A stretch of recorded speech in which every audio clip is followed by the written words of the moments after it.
Everyone. तो आज हम इस वीडियो में बात करने वाले हैं मेरे पूरे हॉस्पिटल इंटर्नशिप के ऊपर। मेरा जो एक्सपीरियंस था और क्या क्या मैंने सीखा, क्या क्या होता है और क्या क्या कहानी रही। मुझे लगा मुझे वीडियो करना चाहिए ताकि आप सबको हेल्प मिल सके कि क्या प्रिपेयर होके जाओ या फिर कुछ भी मेरी गलती हो जिससे आप सीख सको।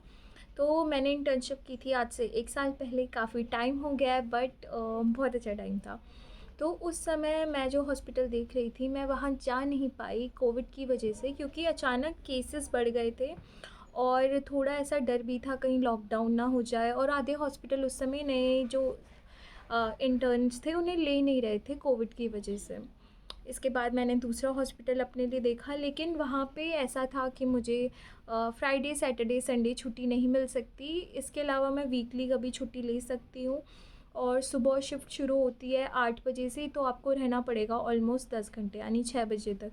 इट वाज़ वेरी हेक्टिक और मेरे घर से वो बहुत ज़्यादा दूर था, एक्चुअली 2 घंटे दूर। तो मुझे सुबह 6 बजे निकलना पड़ता अगर मुझे वहाँ पे इंटर्नशिप करनी थी। तो ये भी एक रीज़न था। फिर थोड़ा मुझे दूर पड़ रहा था कोविड के चक्कर में। मुझे लगा कहीं कभी ऐसा हो गया कि जो व्हीकल्स हैं वो भी आने जाने बंद हो गई तो मुझे दिक्कत ना हो पाए। इसके बाद मुझे दूसरा हॉस्पिटल मिला जहाँ मैंने इंटर्नशिप की है। वहाँ पे आप 9 बजे से 3 बजे तक शिफ्ट कर सकते हैं।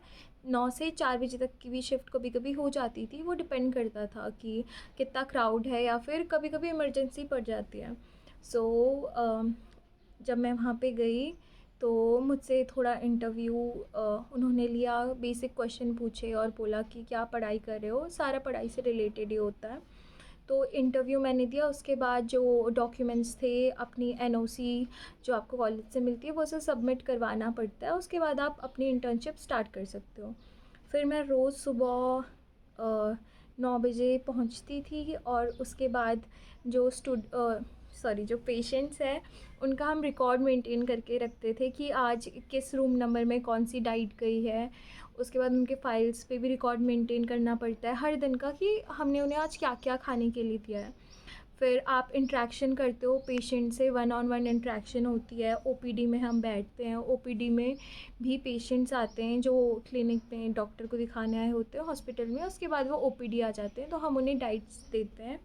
इसके बाद हम लोग एक राउंड डिस्चार्ज पेशेंट्स के लिए लगाते हैं। जो डिस्चार्ज हो रहे होते हैं उनको एक अलग डाइट प्लान मिलता है ताकि वो घर जाने के बाद वो फॉलो कर पाएँ और दोबारा जब वो फॉलो अप के लिए आएँ तो हम उन्हें नया डाइट प्लान दे दें उनका जो अभी हेल्थ स्टेटस है उसके अकॉर्डिंग। तो पहले पहले तो मुझे दिक्कत जो आई वो इस चीज़ में आई, जो अलग अलग रीजन के लोग होते हैं उनकी लैंग्वेज थोड़ी थोड़ी अलग होती है। तो कभी कभी आपको दिक्कत आ सकती है उनको समझने में और उन्हें समझाने पे।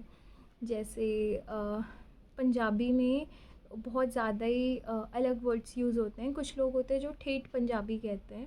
सो अगर आप नए हो और आप किसी ऐसी जगह पे गए हो तो आपको थोड़ा दिक्कत तो आ सकती है।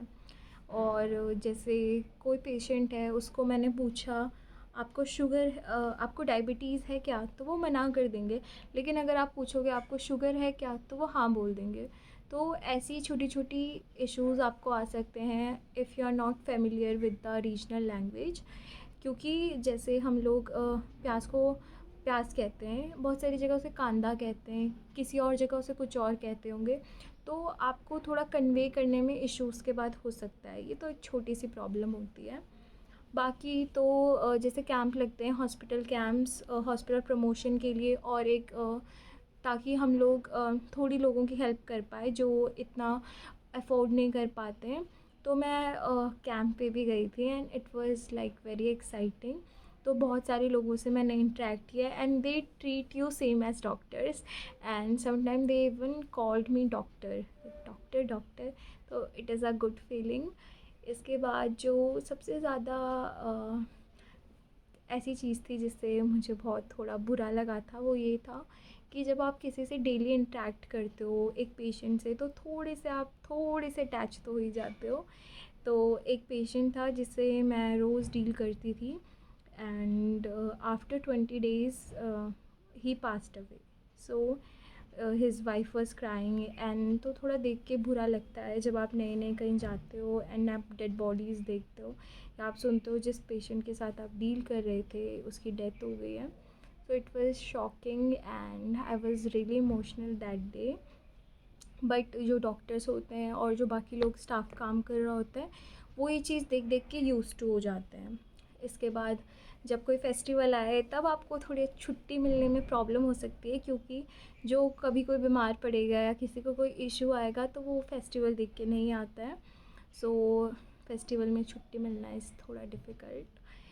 बाकी तो आपको जो पूरी फाइल्स हैं वो पढ़नी आ जाएंगी एक पॉइंट के बाद. You will handle everything very easily.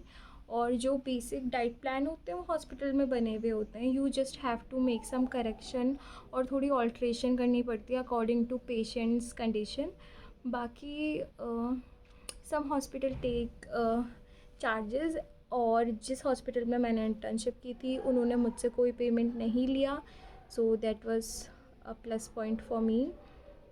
इसके अलावा अगर आपको कोई क्वेश्चन हो या फिर कोई भी क्वेरी हो तो आप मुझे कमेंट करके पूछ सकते हैं. So this was all my experience. शायद मैं कुछ भूल रही हूँ बट आज की वीडियो के लिए इतना ही. Thank you so much for watching this video. Bye bye.